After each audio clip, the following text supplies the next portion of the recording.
perfect shirt. Best boss I ever had. Chase Emerson Green. What a character! Smart, goofy, charming, playful, kind, and genuinely, cleverly, wicked funny. He really lived, adventured, and laughed more in his quarter century of life than anyone I think I've ever known, of any age.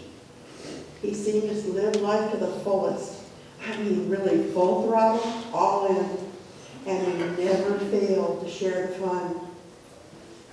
He was seemingly fearless, bold, daring, and somehow he inspired or incited you to feel like maybe you could be too. In fact, it was just last month at our Green Mem Christmas luncheon, the Friday before Christmas Eve, Chase had a drink, which he offered to let me taste, knowing full well that I didn't really care for alcohol. But he, oh so innocently, offered me the dare, and I did indeed taste it. It was evidently his favorite drink, called Godfather, made from Scotch whiskey and amaretto, pure alcohol. One sip, and the face I made must have just about knocked him off his seat laughing. And his father and Roger, they were also just busting off laughing too. My cheeks flushed, and I could feel the giddy warmth within mere moments.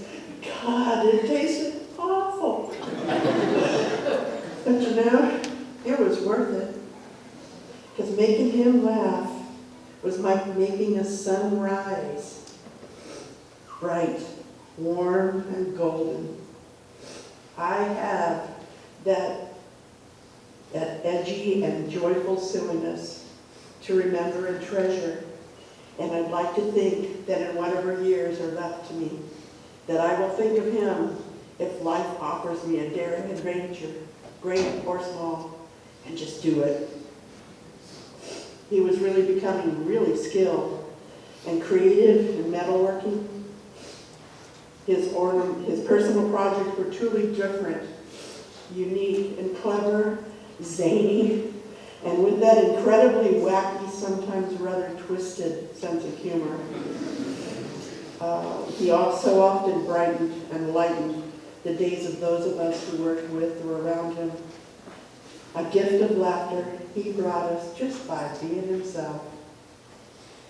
He often purchased items online and had the packages delivered to the office, addressed to the most inventive, bizarre, and often silly names, just silly, such as Lisa Bites Bart, or Give Roger a Raise, and others that had the delivery drivers often looking rather confused and occasionally a little embarrassed, as some of Chase's more creative names were, shall we say, whether inappropriate for the workplace. But that seemed to be so Chase. You never let propriety or anything get in the way of a playful, harmless, silly fun, laughter, and a great good time for all involved. And that's what we're really gathered here today for. I dressed bright and sparkly, like he remembers me, to celebrate, because we know the grieving won't go on forever. But we're celebrating today. Celebrating that Chase lived. I mean, really lived. And to have lots of silly fun and laughter, sharing the great treasure of all of the stories that each of us have, the Chase stories of Chase that each of us have to tell. Thanks, Chase. You were awesome. Thanks. Thank everybody for being here. Thank you so much.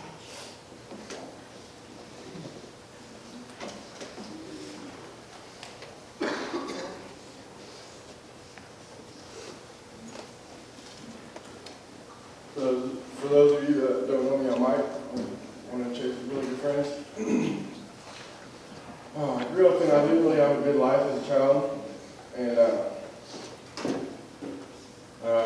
about mid-2010, late April, I met Chase.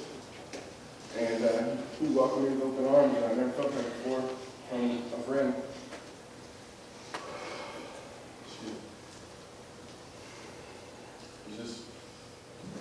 He's one of a kind. He was always there for me when I needed somebody the most. I didn't even have to ask, he was always there. Even if he had shit going on, he had stuff going on. If he had stuff going on.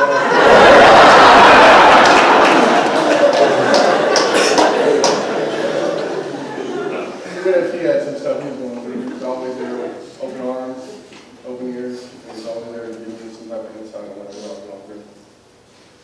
Every time I went over to his house, he welcomed me with open arms, asked me if I needed anything, and every time I left his house, he walked me out every single time.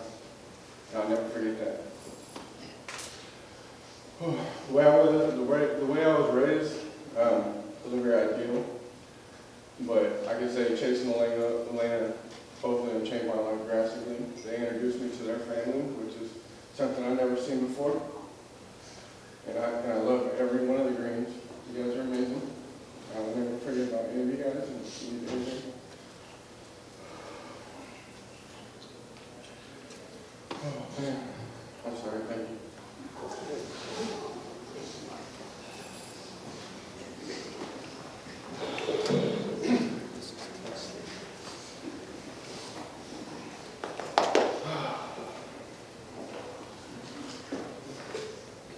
Hello, my name is Casey. I grew up on the Oakland court with Chase, Elena, Jesse, the bookies, a lot of people here. And I think I can say that we had one of the best childhoods ever growing up in that court. I don't think that there was another one like it. I was 3 when I met Chase when I moved in. He would have been 8, Elena was 5. And Elena talked about how they loved doing everything together. One of those things was making me the little brother to court and torturing me, but I may have not liked it then, but I love every second of it now. A couple years ago, I moved to San Diego, and I fell away from them a little bit. You know, it's kind of hard to stay in contact, so I would visit and I would see them, but it wasn't quite the same until about 2 years ago when I turned 18. And that's when we all got really, really close. And that's when I really got to get to know Chase in a different light. And not just him as a child, but as a grown man and a great man. We loved the same music. We could sit there and talk about blacksmithing, making swords all day, shooting, or just watch stand-up comedy for hours and hours. Last time I was here and I saw Chase, I was at my mom's office, and Chase came to pick me up. I hadn't seen him in a while, and the area is kind of confusing. He hadn't been there, so he called me. Hey man, where are you? I'm here. I was like, oh, I'm looking for you. Where are you? What do you see? What do you see? What can I help with? And he goes, well, I see some cars and a tree and a road. And I was, thanks man, that's real helpful. He was a goofball, but in the best way. The last time, that was when I got to see him last time I was here, when I first saw him. And when I left, we were having an awesome party, and the best memory I can have of him, I think, was the last time I got to see him. Sorry. It really hurts that, in my mind, my big brother won't be there for my 21st birthday. That he would have easily been a groomsman in my wedding. But if I could do anything to have one more hug from him, listen to one more guitar solo with him, go to the river one more time, or have one more party, I'd give it in a heartbeat.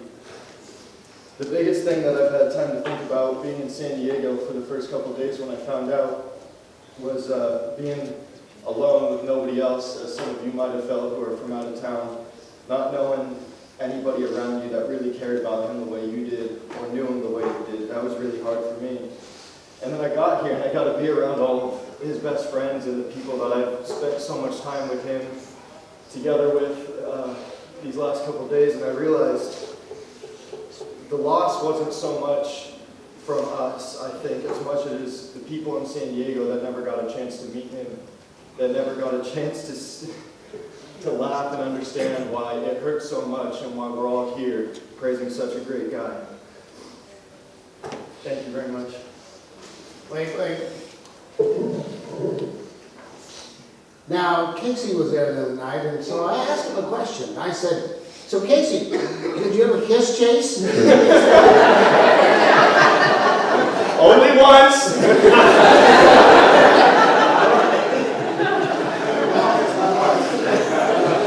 I wasn't going to tickle.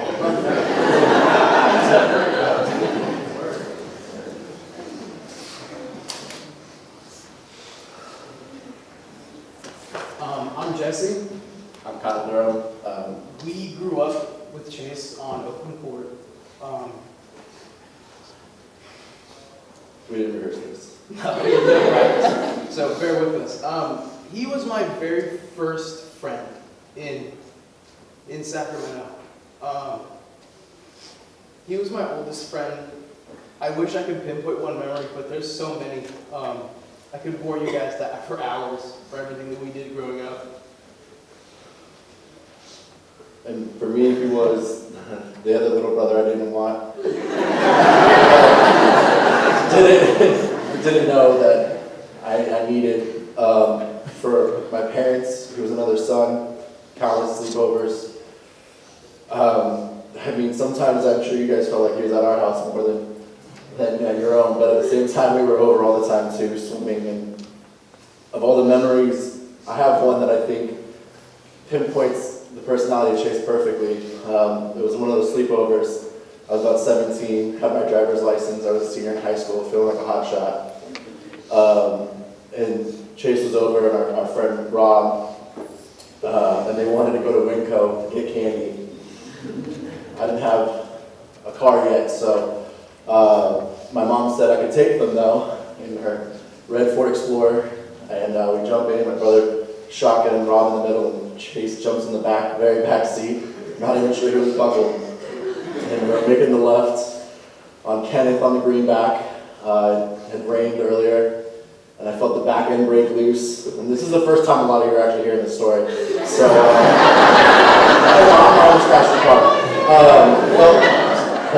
Felt the back end break loose, and as I tried to recover, the front end broke loose, and I was like, this is great. I'm going to the side here, and I don't know what's going to happen. And I calmly, probably not so calmly, collected it, regained traction.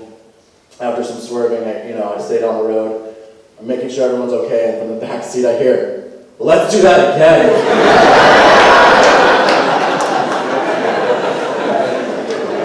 And Chase, rest in peace, man. We love you.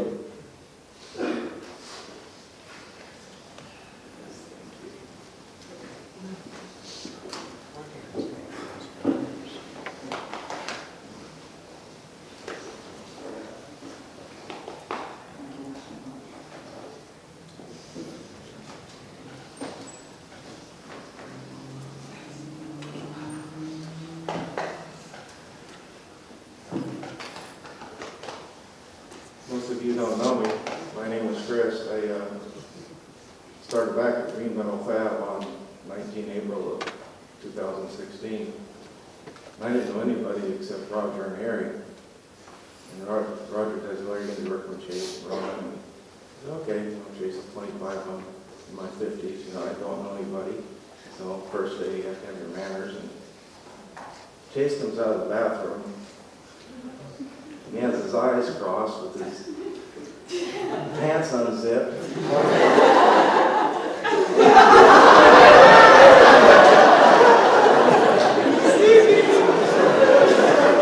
Pretending to have cerebral palsy, and he took a drink of water and was drooling.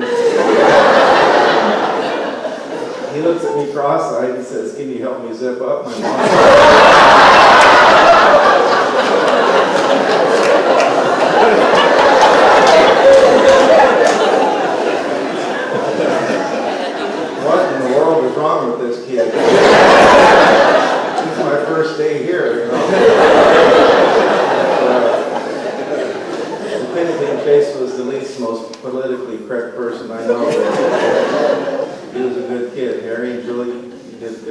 raising that young man. And he had welding talent beyond his years. Chase would tell me stories. Him and Elena and Brad, they went to a, sorry Elena, they went to a party in the Bay Area and had a couple beers or drinks on the way down. And Chase immediately locked eyes with this gorgeous,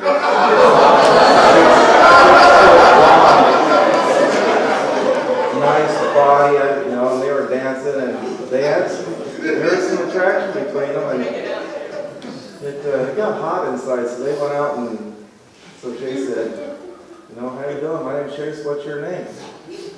And in a deep, grovelly voice, she said, Robert.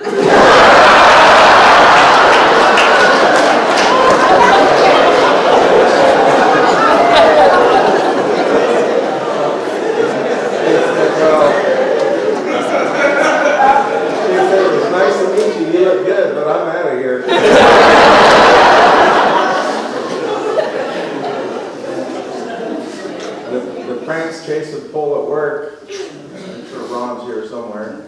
Ron was the brunt of most of the pranks that goes on at the shop.